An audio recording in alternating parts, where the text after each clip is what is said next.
Transistor को हमने use किया था एज एन एम्पलीफायर। अब हम इसकी जो नेक्स्ट एप्लीकेशन है इसको हम यूज कर सकते हैं एज ए स्विच। स्विच की हम फर्स्ट एक जनरल डिस्क्रिप्शन देखेंगे कि इसको सर्किट में हम किस फंक्शन के लिए यूज करते हैं। एक मैकेनिकल स्विच के एग्जांपल लेंगे और फिर उसके बाद आएंगे हम ट्रांजिस्टर एज ए स्विच की तरफ। यानी फिर मैकेनिकल स्विच की जगह अगर हम ट्रांजिस्टर यूज कर लें सो दोनों किस तरह जो है वो बिहेव करते हैं एक सर्किट में। फर्स्ट देखें, आप सपोज कर ले ये मैं एक सर्किट ले रहा हूं, यहां से आप उसको सोर्स, कोई भी सोर्स, कोई बैटरी प्रोवाइड कर रहे हैं, कनेक्ट कर रहे हैं। ये वोल्टेज V है इसकी, यानी पॉजिटिव और नेगेटिव के दरमियान जो पोटेंशियल डिफरेंस है वो एक्चुअली हम वोल्टेज लेते हैं, ये वाला। अब यहां पर आप कंसिडर कर लें एक स्विच, एक mechanical switch. Mechanical switch mean जब आप इसको कनेक्ट करते हैं सो करंट फ्लो करता है, डिस्कनेक्ट करते हैं इसमें करंट फ्लो नहीं करता। सिंपल स्विच को हम मैकेनिकल स्विच कहते हैं। यहां पर आप कंसिडर कर ले कोई भी लोड, कोई लोड कंसिडर कर ले, बल्ब आप ले सकते हैं फॉर एग्जांपल। अब इन्हीं को हम यहां पर कनेक्ट करके एक सर्किट कंप्लीट करते हैं। हम कहते हैं यहां से बैटरी से करंट फ्लो करता है। अगर हम कन्वेंशनल करंट की डायरेक्शन ले ले सो कन्वेंशनल करंट की डायरेक्शन ये वाली होगी, यहां से करंट की डायरेक्शन पॉजिटिव टर्मिनल से नेगेटिव टर्मिनल की तरफ। अब आप देखें ये स्विच S अगर हम इसी तरह रख के ओपन ओपन का मतलब ये डिस्कनेक्टेड है, अगर हम इसको इसी तरह ओपन रखें तो करंट यहां पर फ्लो नहीं करेगा बिकॉज सर्किट जो है वो इनकम्प्लीट है। यहां पर देखें वायर्स जो है उनके दरमियान गैप है, सो करंट फ्लो नहीं करेगा। इसका मतलब ये है कि ये जो बल्ब है ये ऑफ रहेगा। बल्ब क्या रहेगा? ऑफ रहेगा बिकॉज करंट फ्लो नहीं कर रहा यहां पर। अब अगर हम यूं कर लें कि वही बैटरी है, वही सोर्स है, हम जस्ट इसको, ये जो स्विच है इसको हम कनेक्ट कर लें, यूं इसको हम क्लोज कर ले। जब आप स्विच को क्लोज करते हैं इसका मतलब है ये कनेक्टेड है। सो अब देखें, अब यहां पर सर्किट जो है वो कंप्लीट हो जाता है। सो हम कहेंगे करंट इस सर्किट से यूं मूव करेगा, बल्ब को पहुंचेगा, इसको एनर्जी प्रोवाइड करेगा, इलेक्ट्रॉन्स एनर्जी प्रोवाइड करेंगे, सो बल्ब जो है वो ग्लो करेगा, आप देख सकेंगे। सो इसका मतलब ये हुआ कि स्विच एक्चुअली क्या करता है, वो यहाँ पर सर्किट को कंप्लीट या इनकम्प्लीट करने का जो फंक्शन है वो परफॉर्म कर रहा है। सो अब यहाँ पर बल्ब क्या हो जाएगा? ऑन हो जाएगा। ये तो हम एग्जांपल ले रहे हैं एक मैकेनिकल स्विच की। अब इसी तरह हम एग्जांपल लेते हैं एक ट्रांजिस्टर की कि वो किस तरह एज ए स्विच एक्ट कर सकता है। उसके लिए हम एक पोटेंशियल डिवाइडर भी उसके दरमियान यूज करेंगे। एक सिंपल, फर्स्ट ऑफ ऑल आप सर्किट पर देखें, गौर करें कि हम किस तरह इसको बनाते हैं। ये हम एक वेरिएबल रेजिस्टर लेते हैं, यहाँ पर एक वेरिएबल रेजिस्टर, इसको आप R1 कंसिडर कर लें, R1। इसी वेरिएबल रेजिस्टर को हम, इसके ऊपर जब हम ये वाला साइन पुट करते हैं इसका मतलब वेरिएबल है, यानी इसकी जो वैल्यू है वो हम अपनी रिक्वायरमेंट्स के मुताबिक वेरी कर सकते हैं, चेंज कर सकते हैं।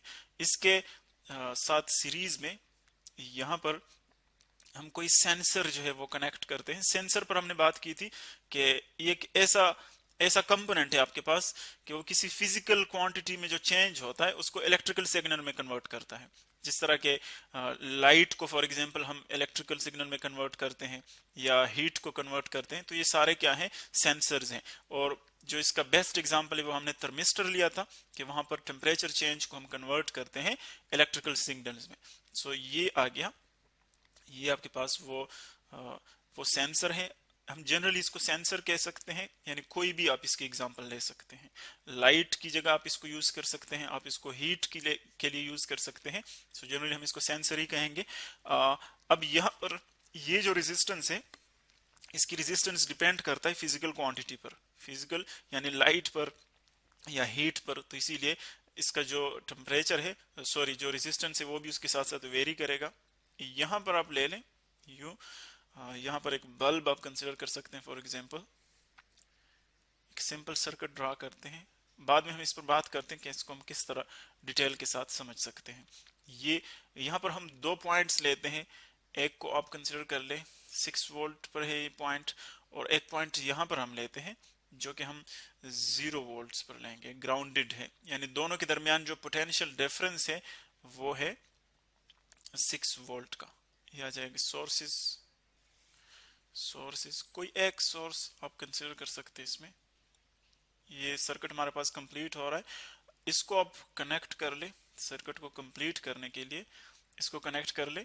अब यहां पर एक पॉइंट हम लेते हैं इनके दरमियान, चूंकि हम पोटेंशियल डिवाइडर की बात कर रहे हैं, यहाँ पर हम पोटेंशियल डिवाइड करेंगे, उसकी जो पोटेंशियल ड्रॉप है उसको वेरी करेंगे, तो इसीलिए दोनों के दरमियान हम एक पॉइंट लेते हैं और इसके साथ, इस पॉइंट के साथ हम यहाँ पर ट्रांजिस्टर और एक और रेजिस्टर जो है वो कनेक्ट कर लेते हैं।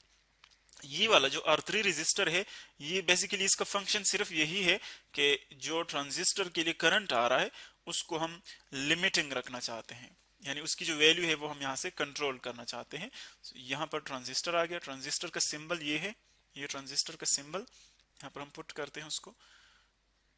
करंट की डायरेक्शन आप यूं ले लें, यहाँ पर जब इसको इस सर्कल में इस तरह इनक्लोज कर लेते हैं, सो ये शो कर रहा है किसको, ट्रांजिस्टर को। ये आ गया ट्रांजिस्टर। अब ये वाला जो साइड है, ये जो एंड है, ये हम लेंगे इमिटर, ये वाला हम लेंगे कलेक्टर, और ये हमारे पास क्या है, ट्रांजिस्टर का बेस है, इसको हम बी से डिनोट करेंगे। सो देखिए ये तो एक कंप्लीट सर्किट हमारे पास बन गया। अब किस तरह इसको हम समझ सकते हैं, किस तरह वर्क करता है। अगर फर्स्ट ऑफ ऑल आप देखें, चूंकि हमने एनपीएन ट्रांजिस्टर लिया हुआ है, एनपीएन ट्रांजिस्टर यानी जो दोनों अपोजिट एंड्स है उसके वो एन टाइप है, उनमें इलेक्ट्रॉन ज्यादा है, और जो दरमियान वाला बेस है वो पी टाइप है, उसमें होल्स जो है वो मेजॉरिटी में है। सो अगर आप यहाँ पर देखें, कलेक्टर जो है वो भी एक्चुअली एन टाइप है, और यहाँ पर एमिटर भी वो भी एन टाइप है, दोनों में इलेक्ट्रॉन ज्यादा है। सो यहाँ पर आप देखें, हमने ये जो पॉइंट है वो कनेक्ट किया हुआ है, बैटरी का जो पॉजिटिव टर्मिनल है, पॉजिटिव टर्मिनल है वो कनेक्टेड है एन टाइप एंड के साथ, क्योंकि सी जो है वो एन टाइप है कलेक्टर, तो इसीलिए ये क्या है, ये रिवर्स बायस्ड है, रिवर्स बायस्ड। और रिवर्स बायस्ड में हम जानते हैं कि करंट जो है वो मूव नहीं करता, क्योंकि उसमें जो लेयर होता है, जो दरमियान में जो बैरियर होता है वो बहुत बिल्कुल स्ट्रांग हो जाता है, और भी स्ट्रांग हो जाता है इससे, रिवर्स बायस से। सो करंट जो है यहाँ पर, जब आप यहाँ से करंट मूव करते हैं, यहाँ से करंट मूव करते हैं, सो करंट इस पॉइंट पर पहुंचकर नीचे नहीं आएगा, क्योंकि यहाँ पर ट्रांजिस्टर इसके साथ रिवर्स बायस है। सो करंट यूं जाएगा, यूं यहां से पास होगा। अब यहां से जब पास होगा, सो पहले इस रेजिस्टर को वो क्रॉस करेगा, फिर जब इस पॉइंट पर पहुंचेगा, इसको आप Z कंसीडर कर ले, जब Z पॉइंट पर पहुंचेगा, सो फिर भी वो डिपेंड करता है कि कौन सा रेजिस्टर ज्यादा है। जो रेजिस्टर ज्यादा होगा उसकी तरफ कम करंट जाएगा, जो कम होगा उसकी तरफ ज्यादा करंट जाएगा। मतलब ये है जो पैरेलल, हमने इनको पैरेलल कंसीडर किया हुआ है, R3 को और R2 को। सो अब करंट की जो यहां पर जब करंट आता है, पोटेंशियल इसमें ड्रॉप होगा, क्योंकि जब आप रेजिस्टर से करंट को पास करते हैं, सो जितना पोटेंशियल आपने दिया है इसको, इस बैटरी से जितना पोटेंशियल दिया है, वो जब करंट पूरा सर्कल कंप्लीट करेगा, ये सर्किट कंप्लीट करेगा, सो उतना ही पोटेंशियल वो ड्रॉप करेगा।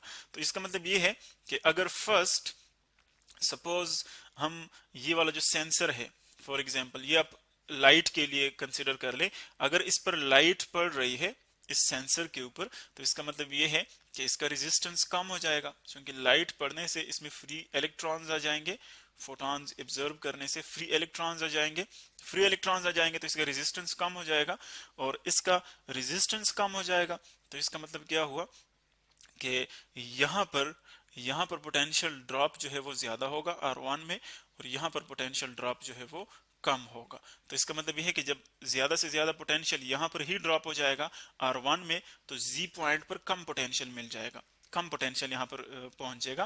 तो जब यहाँ पर कम पोटेंशियल पहुंचेगा, इसका मतलब यह है कि ट्रांजिस्टर के लिए जो करंट जाएगा यहाँ से, जिसको हम बेस करंट कहते हैं, ट्रांजिस्टर के लिए जो करंट जाएगा यहाँ से, वो अगर एक स्पेसिफिक वैल्यू से वो कम हो जाए, यानी उसकी जो वोल्टेज है यहाँ पर सपोज वो 0.6 वोल्ट से अगर कम हो, तो हम कहेंगे कि वो कट ऑफ रीजन में है, कट ऑफ रीजन। और अगर वो कट ऑफ रीजन में है, तो वहां पर इस वैल्यू से अगर उसकी वोल्टेज कम है, तो फिर ट्रांजिस्टर में कोई करंट जो है वो मूव नहीं कर रहा, और हम कहेंगे ट्रांजिस्टर जो है वो स्विच्ड ऑफ है, यानी वो परफॉर्म नहीं कर रहा। अगर हम इसके लिए लाइट जो है वो बंद कर ले, यहां से लाइट को ऑफ रखे, तो इसकी रेजिस्टेंस बढ़ेगी, R2 की रेजिस्टेंस बढ़ेगी। सो यहाँ पर जो ज्यादा से ज्यादा रेजिस्टेंस है वो फिर यहाँ पर ड्रॉप होगा, यहाँ पर हम कम रेजिस्टर को, ये हम वेरी भी कर सकते हैं, कम रेजिस्टर ड्रॉप होगा। सो यहाँ पर Z पॉइंट पर वोल्टेज ज्यादा पहुंचेगा, सो करंट ज्यादा होगा, और अगर 0.7 वोल्ट से वो ज्यादा वोल्टेज यहाँ पर आ रहा है, तो फिर हम कहेंगे कि उसकी जो रीजन है वो सैचुरेटेड रीजन है और ट्रांजिस्टर स्विच्ड। जो रीजन होगा ट्रांजिस्टर का यहाँ पर वो सैचुरेटेड रीजन होगा, और सैचुरेटेड रीजन में हम जानते हैं कि वो उसकी जो वोल्टेज है यहाँ पर पोटेंशियल डिफरेंस वो 0.7 वोल्ट से अबाव होगी, सो स्विच्ड ऑन होगा। अब इसकी जो मजीद डिस्क्रिप्शन है, लिटिल डिस्क्रिप्शन जो रहती है, वो हम नेक्स्ट वीडियो में डिस्कस करते हैं कि यहाँ पर पोटेंशियल डिवाइडर जो हम यूज कर रहे हैं और बाकी रेजिस्टर्स, उनको हम किस तरह इंटरकनेक्ट कर सकते हैं।